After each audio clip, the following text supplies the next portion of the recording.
नमस्कार, झारखंड समाचार में आप सभी का स्वागत है। आइए जानते हैं आज सुबह की ताजा खबरें। इससे पहले आपने चैनल को सब्सक्राइब नहीं किया है तो प्लीज चैनल को सब्सक्राइब कर बेल आइकन को प्रेस कर दीजिए, जिससे खबरों का अपडेट आपको मिलता रहे।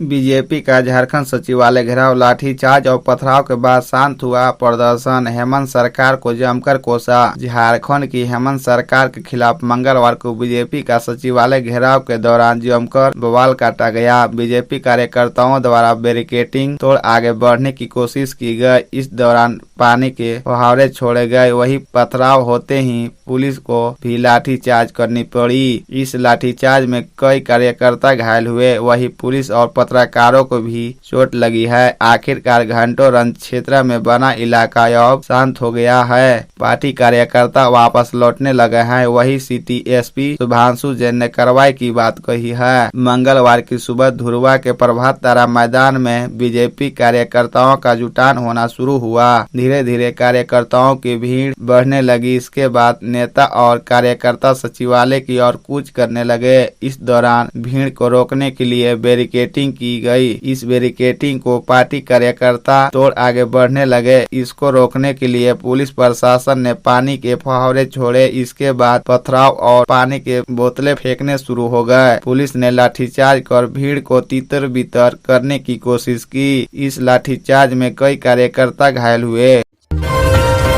डीसी संदीप सिंह की तबीयत बिगड़ी। एसएनएमएमसीएच में हुआ इलाज। सीने में दर्द व सांस लेने में थी तकलीफ। धनबाद के उपायुक्त संदीप सिंह की तबीयत मंगलवार की शाम उनके कार्यालय में अचानक बिगड़ गई। उनके सीने में दर्द था और सांस लेने में तकलीफ हो रही थी। उन्हें चक्कर भी आ रहा था। इसके बाद वह जांच कराने के लिए शहीद Nirmal Mahato medical college and hospital पहुंचे। यहाँ इनकी जाँच की गई। उनके फेफड़ों से संबंधित कुछ शिकायत डॉक्टरों को मिली है। इन जांच के बाद उपयुक्त डॉक्टरों की सलाह पर घर चले गए। धनबाद के उपायुक्त संदीप सिंह कोसवर प्रथम अधीक्षक के चेंबर में करीब 15 मिनट तक नेबुलाइजर दिया गया। सांस लेने में थोड़ी राहत मिलने के बाद उनकी अन्य जांच शुरू हुई। मेडिसिन विभाग के एचओडी डॉक्टर यूके ओझा ने उनका स्वास्थ्य परीक्षण किया। उपयुक्त के चेस्ट का सीटी स्कैन किया गया। इसके बाद वे खुद ही चलकर एक्सरे यूनिट तक गए।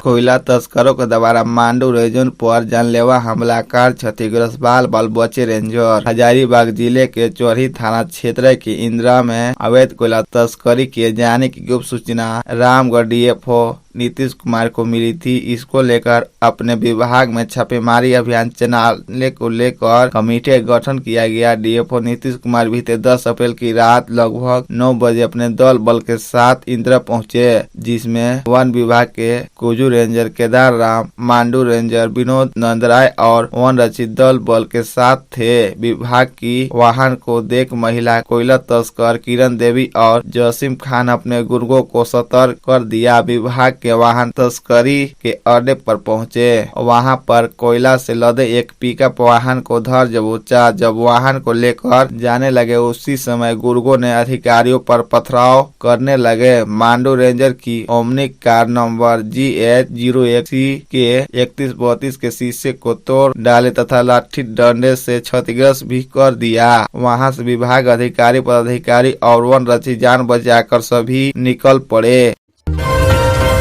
बाइक पर स्टंट कर रहे 10वीं के छात्र की मौत, साथी गंभीर। बाइक समेत 15 मीटर तक घिसटते रहे दोनों। बाइक पर स्टंट के दौरान हुई दुर्घटना में 10वीं के छात्र की मौत हो गई। वही साथी गंभीर रूप से घायल हो गया। घटना मंगलवार की दोपहर करीब 2 बजे मुफसिल थाना क्षेत्र में चैबासा झीक पानी मुख्य मार्ग पर महुल साइड पानी टंकी के पास हुआ। मृतक की पहचान मुफसिल थाना क्षेत्र के तुई बीरगांव निवासी 17 वर्षीय देवराज कंडियांग के रूप में हुई। वही घायल छात्र 16 वर्षीय शुभम चैबासा के टुंगरी का रहने वाला है। वह मूल रूप से सोनुआ के आसन तलिया गांव का निवासी है। हादसे में मृतक छात्र देवराज की एक आंख बाहर निकल गई। उसके सिर पर भी गंभीर चोट आई थी। जानकारी के अनुसार Devraj कंडियांग steam public school Chaliyama और शुभम संत विवेक इंग्लिश मीडियम स्कूल चैबासा में 10वीं कक्षा का छात्र है। घायल शुभम का सिर और आंख के पास चोट आई है।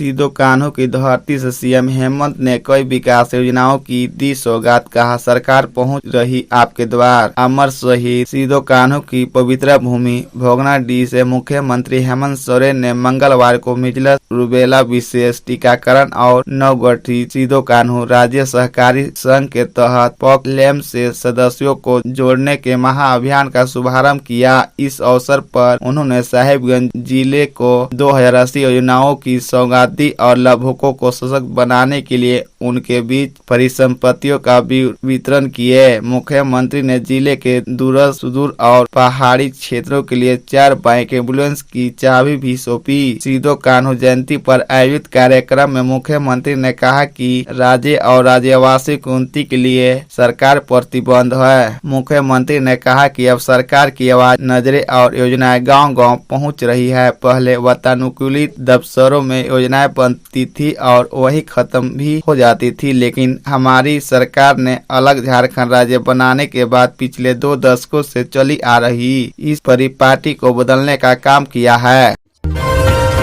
चैत पर्व के रंगारंग आगाज पर बोले मंत्री चौपाई सोरेन, संस्कृति पर्यटन स्थल के रूप में विकसित होगा सरायकेला। स्थानीय राजकीय छौ कला केंद्र प्रांगण में चैत पर्व का रंगारंग आगाज हो गया। कार्यक्रम का उद्घाटन समारोह में मुख्य अतिथि के रूप में सरकार के आदिवासी कल्याण सह परिवहन मंत्री चौपाई सोरेन उपस्थित थे। संबोधित करते हुए मंत्री श्री सोरेन ने कहा कि छौ हमारी संस्कृति है, इसे बचाए रखना हम सबों का दायित्व है। राज्य सरकार ने सरायकेला संस्कृति पर्यटन स्थल के रूप में विकसित करने का निर्णय लिया है ताकि संस्कृति अक्षुण्ण रहे और वर्ष भर यहाँ पर्यटक आए और छौ का अधिक से अधिक विकास हो सके। मंत्री ने कहा कि छौ के कारण सरायकेला की पहचान विदेशों तक है। देश का प्रतिष्ठित पुरस्कार भांडाश्री 7 कलाकारों को मिले हैं। यह सरायकेला के लिए गौरव की बात है।